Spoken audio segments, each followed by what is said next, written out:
soja, o podemos usarlo en una inclusión de un 20% en la terminación de toda la vida de esos kilos que se producen.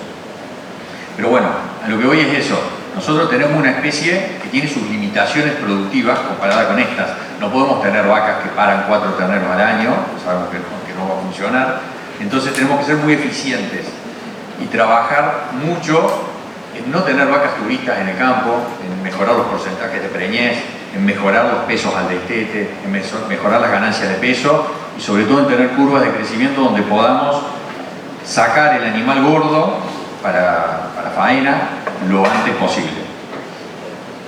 Bueno, voy a hablar un poco de la evaluación, como les comenté, que es donde podemos hacer todo este cambio genético en los animales para después tener impacto en la producción y en la eficiencia. Nosotros trabajamos mucho con una evaluación de reproductores que se llama ERBRA, que es, bueno, ERBRA, y donde lo armamos, ya se van a ir familiarizando con este nombre de ALBRANGUS, que es Asociación Latinoamericana de Brangus, que tratamos de trabajar en forma conjunta en los temas importantes con otros países, y acá estos son los 6 países que envían información al ERBRA.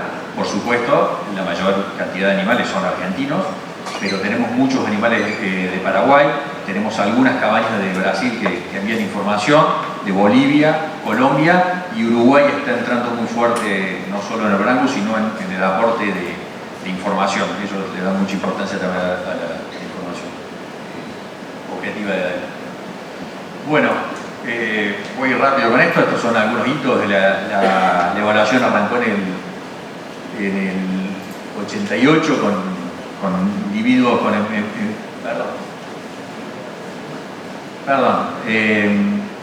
sí, arrancó en el 88 con algunos reproductores argentinos, lo hacíamos antes en el INTA.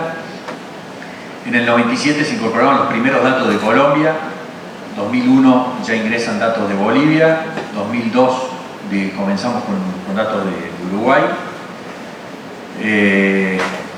Paraguay y Brasil se incorporan en el 2009. En el 2013, bueno, se firma un convenio con la Asociación de Paraguay, donde entran muchos criadores, 100 criadores y muchísima información de Paraguay al ERBRA. En el 2018 empezamos a trabajar con datos genómicos, mandamos a genotipar, en ese momento era bastante caro, mandamos a genotipar desde la asociación los 110 toros con más crías que tenían en el sumario de padres. Y en el 2020 ya logramos incorporar información genómica a la evaluación. Hoy la evaluación cuenta con más de 700.000 animales evaluados, participan 582 establecimientos y estas son las cantidades de datos que se procesan. Hoy hay más de 440.000 pesos al nacer, 350.000 pesos al destete, 370.000 pesos a 18 meses, 73.000 y pico datos de circunferencias escrotales, 17.600 y pico datos de mediciones de carcasas, ¿sí? Lo que es área ojo-bife y las 4 grasas, grasa dorsal, grasa de cadera y grasa intramuscular. Y estamos trabajando desde hace pocos años, pero ya con buena caudal de datos, para tener información de peso de vientre adulto. ¿Sí? Hasta ahora todas las características que mencioné hasta ahí son características de producción. O sea, si nosotros seleccionamos por todas esas características, vamos a tener animales que produzcan más cantidad de todo eso, de kilos, pero no teníamos noción de cuánto consumían esos animales y cuán caro era tenerlos. Con esta información, con el peso del vientre adulto, y ya les voy a comentar más adelante sobre la eficiencia de conversión, podemos tener una noción también de cuán caro es mantener esos animales o cuán caro es producir kilos con esos animales. Bueno, rápidamente, ¿cómo se generan los DEPs? Se generan a partir de los datos fenotípicos que tenemos acá, más la información de genealogía, ¿sí? La información de pedigree, que son esos 700.000 animales que les comenté, y hoy contamos con casi 7.500 genotipos, o sea, información de genómica de esos animales que nutren y potencian sobre todo la relación entre los animales. Entonces hoy nosotros decimos que tenemos DEPs enriquecidos por genómica. Bueno, y ahora empiezo un poco a contarles las nuevas características que estamos trabajando. En el 2019 empezamos a trabajar con RFI, ¿sí? RFI es eficiencia de consumo, es Residual Feed Intake, sus siglas en inglés. Algo se habló ayer, no quiero ser reiterativo, pero esto nos va a decir cuán eficiente es el animal para producir kilos con una alimentación. Nosotros con esto vamos a tener animales que ganan lo mismo, pero uno consume menos que el otro, o podemos tener animales que consuman lo mismo, pero uno gane más que el otro. Esos son animales más eficientes. Durante muchos años se trabajó con eficiencia de conversión, que era cantidad de kilos que levantaba el animal y cantidad de kilos que producía. Eso llevó a un aumento de animales, porque los animales, eso premiaba a los animales con una velocidad de crecimiento más alta, animales más magros, que producían más músculo que grasa. Entonces se dejó de usar eso y hoy se trabaja con RFI, que en RFI en la ecuación entre el tamaño metabólico, entonces nos ajusta. El residual es del consumo teórico que un animal debería tener para ganar tanto peso, cuánto de más o cuánto de menos consume, ¿sí? Trato de simplificarlo, después si quieren ahondamos un poco más en el tema. Bueno, en el 2022 ya empezamos a generar DEPs a partir de esa información. Hoy contamos con 659 fenotipos de RFI y esos son los comederos, donde el animal entra, tiene una caravana electrónica, que es una antena que mide, y este es un comedero con balanza. Entonces por diferencial de kilos, si este comedero tiene 50 kilos, el animal entra, sale y el comedero queda con 45 kilos, sabemos que el animal ese se llevó 5 kilos. Bueno, y esta es una salida que solemos tener, donde acá tenemos el RFI, acá tenemos la ganancia de peso por día, y solemos tener animales que nosotros dividimos en cuadrantes. Entonces estos animales de RFI más bajo, ¿sí? Sepamos que es una característica que el RFI más bajo es el animal más eficiente, ¿sí? Puede ser contraintuitivo, por eso lo digo. Muchas veces, no sé, un DEP de peso al destete, vamos a buscar el animal que tenga un peso de destete más alto, pero en el RFI vamos a buscar el animal con el DEP más bajo. Acá tenemos los animales que consumieron poco, ¿sí? Que tuvieron una buena conversión, pero ganaron poco peso. Acá tenemos los animales que tuvieron un RFI alto, o sea, tuvieron mala conversión y ganancia de peso bajo, o sea, este sería el peor cuadrante de la torta. Después acá tenemos los animales con mucha ganancia de peso, pero acá tenemos los animales con mal RFI, llamémosle, o sea, que necesitaron muchos kilos para producir ese alimento, y acá tenemos los animales que deberíamos trabajar, que son animales que ganan, tienen buena tasa de ganancia de peso y a su vez tienen buen dato de RFI. Bueno, es una de las características que más estamos trabajando, tiene un altísimo impacto económico, no solo en el confinamiento, que es donde más tiene el impacto económico, sino que hay muchos trabajos que ya lo correlacionan con los animales, cómo se comportan en pasturas, ¿sí? Hay estudios de RFI con dietas de alta energía, mucho maíz, y hay estudios que lo correlacionaron con consumo 100% fibra en esos mismos comederos, y la correlación es alta. Y además, lo que es muy difícil es medir cuánto consume el animal en pero bueno, hay trabajos como el tema de la estabilidad en el rodeo, de stayability, de cómo las vacas con mejor RFI son vacas que terminan permaneciendo más en el rodeo. O sea, son vacas que se preñan todos los años y siguen teniendo crías. Bueno, otra característica que estamos trabajando es el largo de pelo. Estamos generando un DEP de largo de pelo. Lo hacemos tomando una muestra de pelo entre la duodécima y decimotercer costilla. Estamos sacando muestras de animales de verano, ¿sí?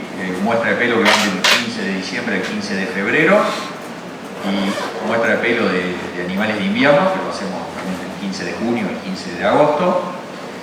La idea es poder tener dos DEPs, un DEP de pelo de verano y un DEP de pelo de invierno, para los lugares más cálidos, como podría ser aquí, donde tienen los animales en el trópico, siempre y cuando no tengan mucha altura.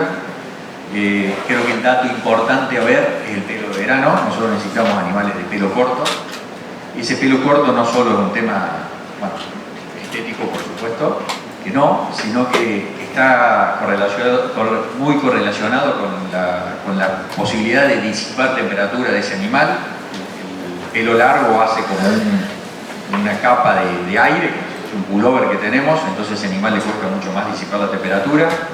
Además está correlacionado con la facilidad que tiene el animal en acicalarse y limpiarse de garrapatas. Entonces también el largo de pelo, ese pelo fino, es un animal que tiene muchas más posibilidades de terminar cargando menos cantidad de garrapatas. O sea que ante un desafío de carga de garrapatas, ese animal después va a terminar llegando con menor cantidad de garrapatas a edad adulta y poniendo menos huevos, que es lo que necesitamos para que no tengan tanta garrapata en la cama. Bueno, esta es la distribución de las muestras de pelo que hicimos, donde tenemos el promedio en 8 milímetros, 7. Bueno, el mínimo, miren, menos de 4 milímetros, y tenemos animales que son los que por supuesto no queremos, que son los que tienen casi 28 milímetros, casi 3 centímetros de largo de pelo. ¿Por qué hacemos el largo de pelo de verano y el de invierno? Porque el Brangus es muy amplio, esa es una de las grandes fortalezas que tiene, y hay en muchos lugares de región templada que hay Brangus, y en esos lugares en el invierno hace falta que ponga pelo. Un animal que no depone pelo nunca, aunque haga 2 grados bajo cero, es un animal que no lo va a pasar bien, una hembra que lo va a ciclar. Entonces, lo que queremos es tener esa información objetiva, cada uno decidirá qué usar, pero para un lugar donde las estaciones son más marcadas, buscaríamos animales que tengan pelo lo más corto posible en verano, pero que pongan pelo en invierno. En los lugares más tropicales miraría solamente eso, y no me haría falta. No trabajamos con scores, hay otras razas y asociaciones que trabajan con score de cambio de pelo, hacen el tema del peleche. Primero porque, bueno, tratamos de no trabajar con scores de nada.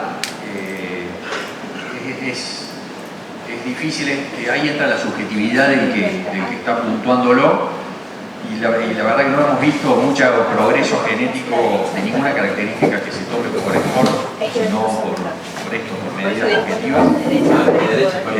Y además, para poder tener ese score de peleche, necesitamos tener los animales en un lugar donde haya un cambio grande de temperatura, donde pasemos de un invierno a una primavera brusca, entonces donde todos los animales tengan que tirar el pelo en el mismo momento y poder tomar en ese momento el score de peleche.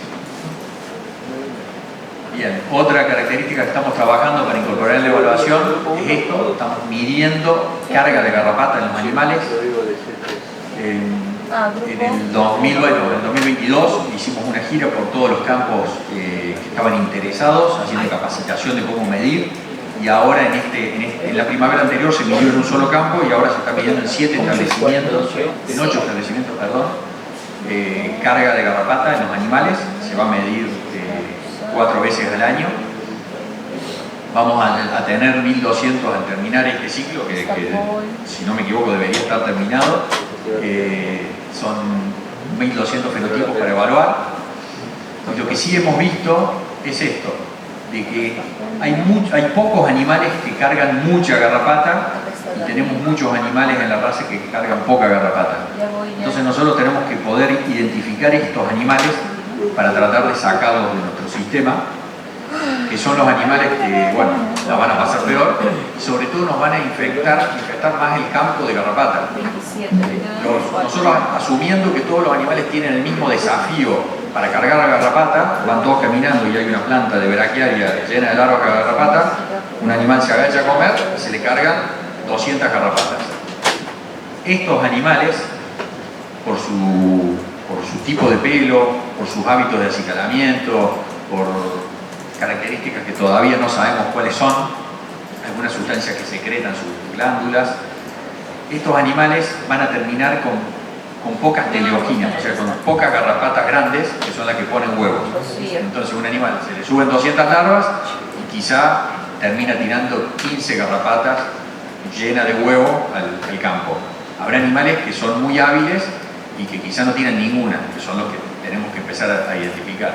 Pero con esos que se levantan 200 y terminan tirando 15, 20, es una cosa, y después tenemos los animales que se les suben 200 y quizá tiran 180 garrapatas de esas 200, o las mismas 200 garrapatas. Sabemos que una garrapata pone, no soy especialista en el tema, pero parece que pone como 2000 huevos, así que imagínense el impacto de esa carga mayor o carga menor de garrapata que podemos tener en el poder controlar el campo. Esta es una característica que está muy vinculada al porcentaje sanguíneo de los animales. Nosotros sabemos que las razas índicas son mucho más hábiles para tener menos cantidad de garrapata, y en contraposición tenemos las razas británicas, donde una raza británica carga mucha garrapata y termina poniendo muchos huevos, bajan muchas garrapatas llenas de huevos. Así que nosotros tenemos que trabajar en esto.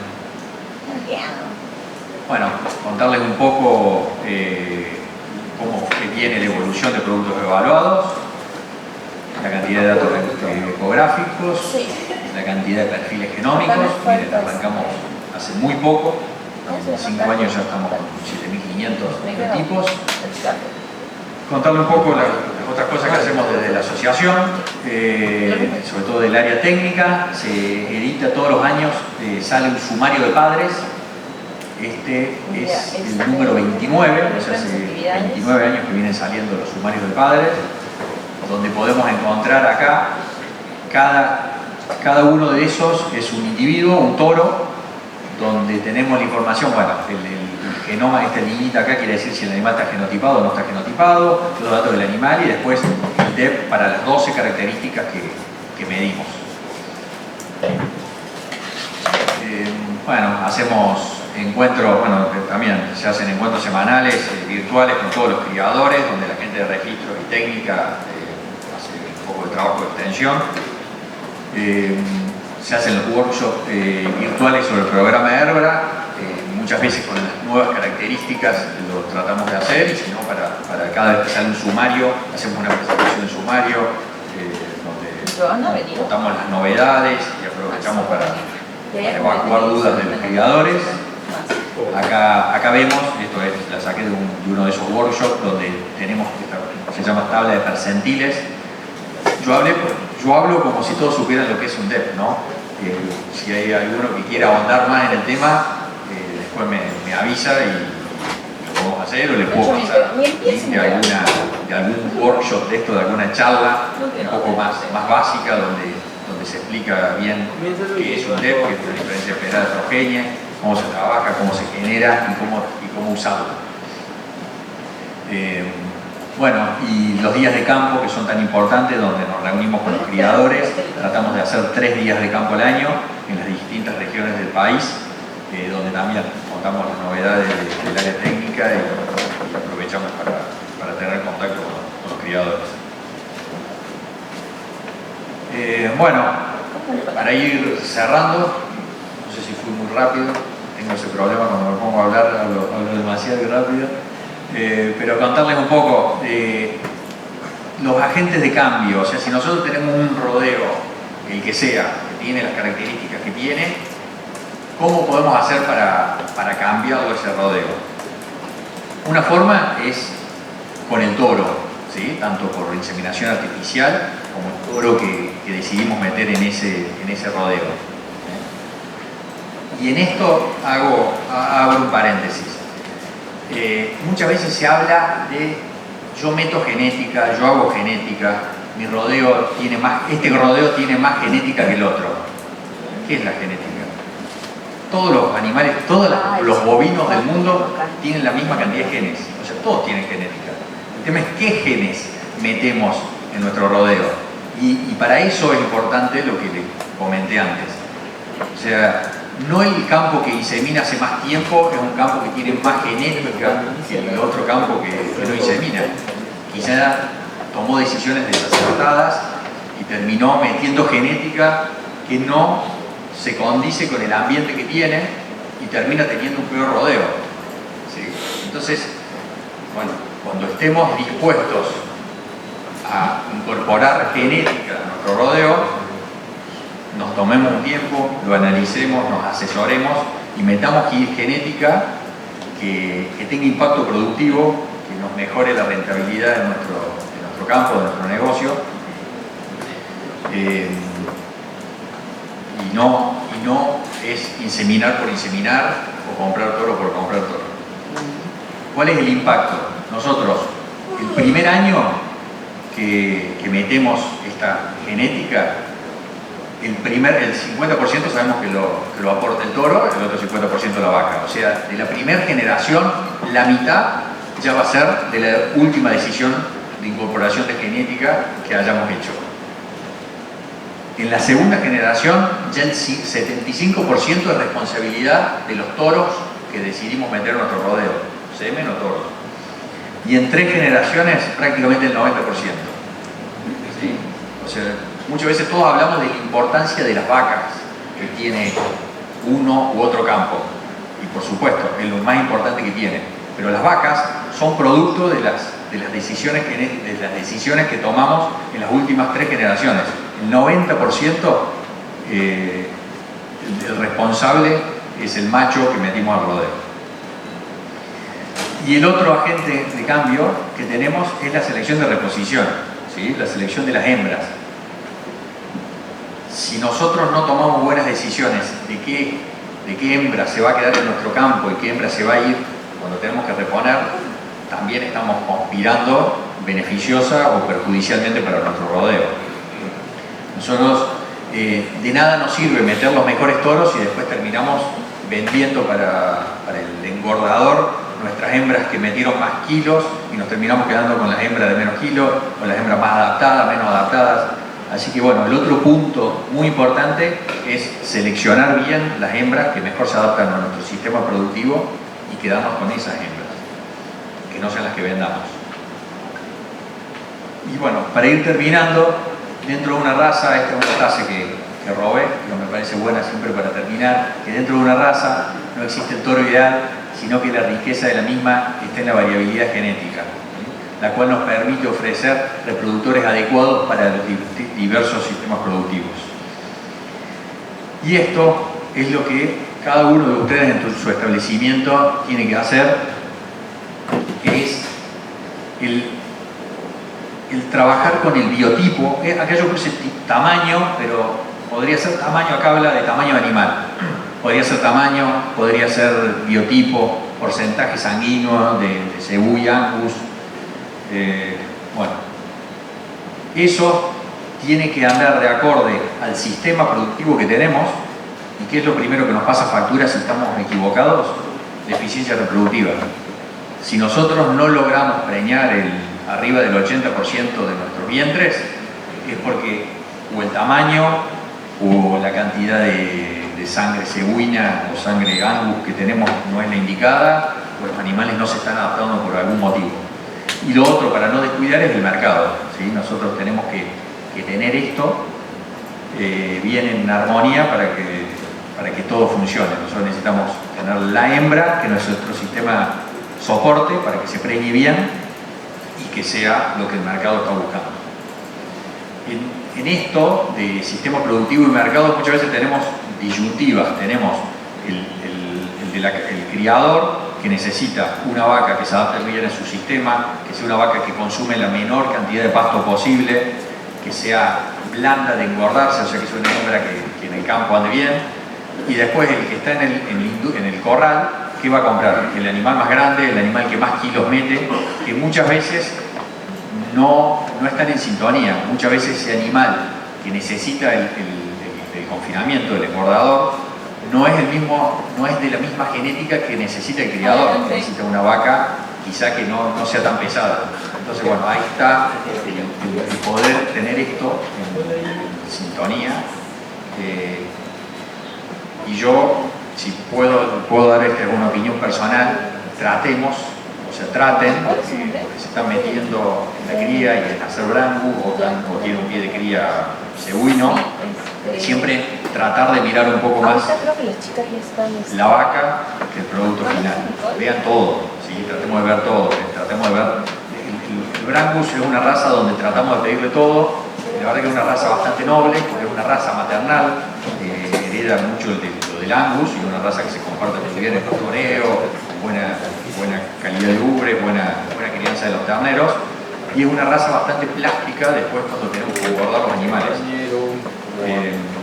Entonces nos da ese abanico posible de poder engordar animales, llevarlos un poco más pesados o apurarlos un poco y sacarlos más livianos. Pero no tratemos desde la cría pensar solamente en el producto final, porque si pensamos en el producto final vamos a terminar teniendo vacas muy grandes, posiblemente más magras, vacas más difíciles de engordar, que después nos pasen factura en deficiencia reproductiva. Bueno, y con la frase de arriba lo mismo que les dije, dentro de toda raza hay amplitud, entonces tenemos los brangus de mayor velocidad de crecimiento y que meten más kilos para el que necesite meter eso en su rodeo, y tenemos también las líneas más, llamémosle, más maternales, donde podemos darle un poco de precocidad y de mejor calidad de madre rodeo. Bien, voy terminando y sí aprovecho que tengo el micrófono para abrir a la Asociación Argentina de Brangus, a ustedes, a todos los criadores, para que nos usen de aliados.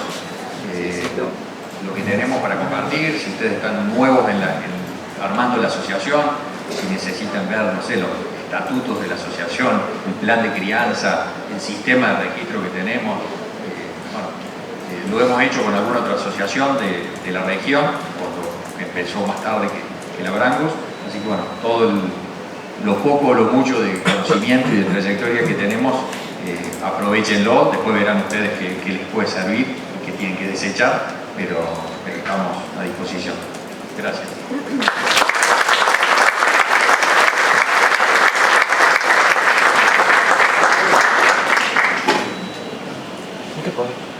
Vamos con la pregunta. ¿Tienen alguna selección en los animales sobre la resistencia a papilomatosis bovina? Verruga, para hacerlo no hemos trabajado con trabajar sobre líneas o ver si tiene algún componente genético. Posiblemente lo tenga, como toda enfermedad, alguna predisposición, pero no hemos trabajado, y sí sabemos que está muy relacionada al estrés de los animales. ¿Cómo usas un DEP? ¿Cómo uso un DEP? Sí. Depende de qué características. No voy a dar una clase de DEPs, no robarle mucho tiempo, pero acá son las 12 características que hoy tenemos DEPs, donde tenemos peso al nacer, peso de destete, aptitud materna, leche y crecimiento, peso 18 meses, circunferencia escrotal, área ojo de bife, grasa de cadera, grasa dorsal, grasa intramuscular, peso de vientre adulto y RFI. Y acá, en el verde clarito, es cómo los uso yo, donde busco peso al nacer moderado, lo más alto el peso de destete, para animales que tengan una buena curva de crecimiento, que después tengan un buen peso de 18 meses, y trato el crecimiento, estoy hablando de curva de crecimiento, y trato que sean animales que ameseten, o sea, después de los 18 meses, que es donde nosotros deberíamos faenar los animales, 18, 24, 2 años y medio, 30, 36 meses, no deberíamos pasar de esa edad. Entonces nosotros necesitamos que los animales crezcan hasta esa edad, hasta la edad que nosotros necesitamos tener su punto máximo de crecimiento, y después que sean animales que ameseten su crecimiento, que después se planche, que no crezcan más, porque si no esa vaca cada vez va a ser más grande. Hay vacas menos precoces que crecen hasta los 4 años y medio, no lo necesitamos. Bueno, eso es para crecimiento. Después, por eso no quiero irme, después hay características que pido arriba, pero hay características que nos gusta más trabajar sobre cosas moderadas y no sobre los tops. Después, por eso el que le interese, no me faltó al final poner mi mail y mi celular, perdonen, pero bueno, se lo piden a Luis o me contactan por alguna red social y les puedo pasar link de algunas charlas más específicas sobre esto. ¿Evalúan por color de pelo, colorado o negro? Se evalúa. Se hacen evaluaciones por color de pelo, colorado o negro. La verdad que no hubo nada de diferencia, por lo menos en los DEPS, no hay ninguna correlación con los colores. No, un dato más de color de capa, pero no tiene ningún impacto en esto. ¿Qué tan heredable es el RFI? Son características de moderada heredabilidad, parecidas a un crecimiento, son características que están cerca de punto 3, creo que punto 20 algo, punto 28, que es una característica que da para trabajar y para seleccionar, y ya lo tenemos visto. O sea, cuando nosotros vemos los toros con mejor característica de RFI, vemos muchos animales muy emparentados entre ellos, así que le diría que no solo por la teoría científica del punto 28, sino por lo que vemos empíricamente, es una característica bien heredable y muy buena para trabajar. ¿Es mejor la evaluación de muestra de pelo o análisis de grado del 1 al 5? ¿De grado de? Del 1 al 5. Sí, lo entendí, del score. Sí, lo estudiamos bastante al tema.